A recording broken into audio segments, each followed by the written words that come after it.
buddies, Butch who's a legendary hitter in I don't know how many Halls of Fame, but he's definitely in the Legends Hall of Fame, the Senior Hall of Fame. You in the Kentucky Hall of Fame? Yeah.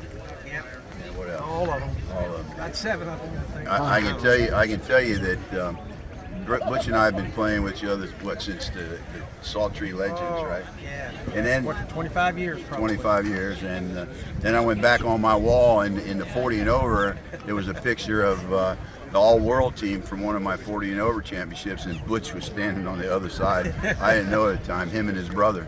But softball's an interesting game. But I can tell you, this is one of the best shortstops I ever played with, and you know that seems to be redundant because I had the best guy. But this guy still got his skills, and you know I talked in another video about if you looked up Google and you asked for who, you know, how do you field the ball correctly, his picture would pop up because he does that.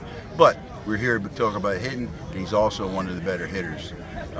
So I'm going to ask him to share with us. What do you think about how timing and technique affects your hitting? Well, first of all, Eddie, I believe that I've been fortunate to play with some of the greatest players that's played the game. And I've watched different techniques and different guys, and I have tried to simulate some of the things that they do. And I think once you find the comfort zone, then you work on that and you develop it more. But I do believe there are certain techniques that you should do and things that you probably shouldn't do. However, different strokes for different folks. You know how that goes? Yeah, and the concept, the art of hitting I've discussed with you before is exactly, I do what you do best, but there's certain fundamental rules that is in the technique. But that technique can be almost anything if you can perform it consistently enough. And if you hit 700 to 800, you know, you and I have seen so many different hitters. I hit differently than you. I follow you. I look at you. One time I saw you in the box, and you know, batting behind you. You had your stance. Then you pitch was a ball, and you looked down and you built the mound up a little bit, and you moved forward. It was like 3 times. What were you doing there? I was watching the pitcher, and I thought he was throwing it a little short. What I was wanting to do is catch a little higher pitch, so I moved up in the box just a couple inches just to catch it. And then I like to build the mound. I always like to do that because I believe that's your push-off. You know, that's with the transfer of your weight and the transfer of your bat speed and having the head of the bat, the barrel of the bat, put all of it together, you probably get some success. Now, how much you weigh? Now about 180. What did you weigh when we were playing with Texas? About 145, 150. Really? Yeah. So he was 145, and he was hitting them out with the big boys. Now we had a power team. I think everybody on that team hit home runs, right? We hit them all out. Yeah. But dude, you hit out too, man, and you were like, it was crazy. I thought, you know. Gosh, we have Perryman and you name it, we had it. Spikerman. Bruce didn't play with us that year, but Roger Wilt, Mike Jacobs. We had 7 or 8 guys that hit it out. Yeah, and great hitters, high average hitters, you know, Freddie Simpson. But your swing, 145 pounds, that's almost unbelievable. Well, again, I think that contact, it's like in golf, those guys are not real big fellas. You know, the club head speed coming down, a nice extension, and when it's open, perfectly straight here, and then the hit, and then the follow through. That's the biggest part of it. You know, we've got a lot of recreation players that watch this channel. We will go to you watch a lot of these channels. They talk about hitting, and there's big guys just slamming over the fence. That's really not our audience, you know. Big, strong. They're strong guys. Big, strong, young guys. When you're strong, you make mistakes. Right.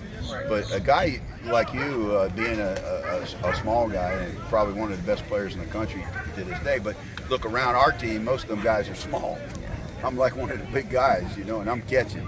But you know, you take any like you, myself, some of the other guys, we hit with power. And the reason why we hit power because we worked on it. You know, and your swing looks a little different than my swing, but what you do it consistently. And again, you know, get everybody else, hit it on the sweet spot. What's the sweet spot? That's the barrel of the bat. And it's different. It's not on the end of the bat. It's not in here. right in the middle. So what do you recommend? About 20-inch barrel, 30? I use a 12-inch barrel, maybe a 12 and a half. I use the, You load 13 or 14. Yeah. You hit the sweet spot a lot, dude. You know, but your swing is so. What? Let me get focus in. What would 2 things you recommend the audience to do to improve your swing? anybody that I has a little bit of trouble with their swinging and they want me to help them. I believe you got to have your hands up and out like this. Hold on a second. Have your hands up. I'm not a person with my hands down because number one, I don't have enough power to generate, and my hips doesn't come through. My hands will fly through to do that. Whereas if I'm up, my hands are up in here and I lean back on it, and then when that comes through, then I try to generate, have my arms extended, have the bat extended, perfectly straight over, hit, finish up, the belly button goes out. I can't move now because of my leg. Hit, flies over. I was just talking to Sonny Johnson about hitting, and he says, and he's like a specimen, right? 6'3", 6'4", whatever it is. You know, he was talking about the older you get, you got to, you know, kind of get back more and get back there and come around to get that power. But like guys on our team, you know, you can do that. It's a choice. But you know, guys on our team, some of them they're not trying to generate a lot of power. They're trying to control where they're hitting the ball. And what you was doing right there, a lot of guys hit the ball, and when they hit it, the arms are still bent in just a hair, and the hands fly through a little bit fast, and the head of the bat comes through a little bit slower. And I think that's where it doesn't quite get the power. You know, again, like a tennis racket. You know, watch those guys hit that tennis racket's extended out straight, and they fly through it. And that's what, when I try to hit, that's what I try to do. Most of the time when I get in trouble, I notice that I'm a little bit too close to the plate, and I'm catching the ball because my arms extend out over the plate a little bit, and I catch the ball here a little close to my hands, and I get in the sweet spot. Let's use me as an example. You be my doctor. I'm at batting practice today, and I was on. Am I going to be your doctor? Yeah, well, don't put it down to me crazy. But I was hitting the ball, so I mean, I was hitting it 350. Yes. Okay. I came out here, and all of a sudden, I forgot what I was doing over there. And I've been doing this for 57 years. What did you see me swing? What'd you say I was doing? What I thought that one time, I thought you lost your focus.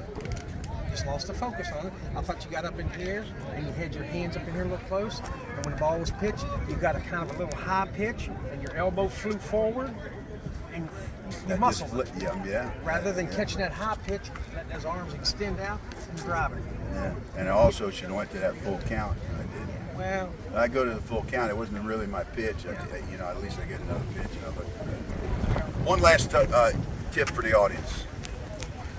you know, Practice. Makes perfect. No. Practice it correctly, and you might be a little bit better off. Good. Find what you like, find what's successful, and work at it.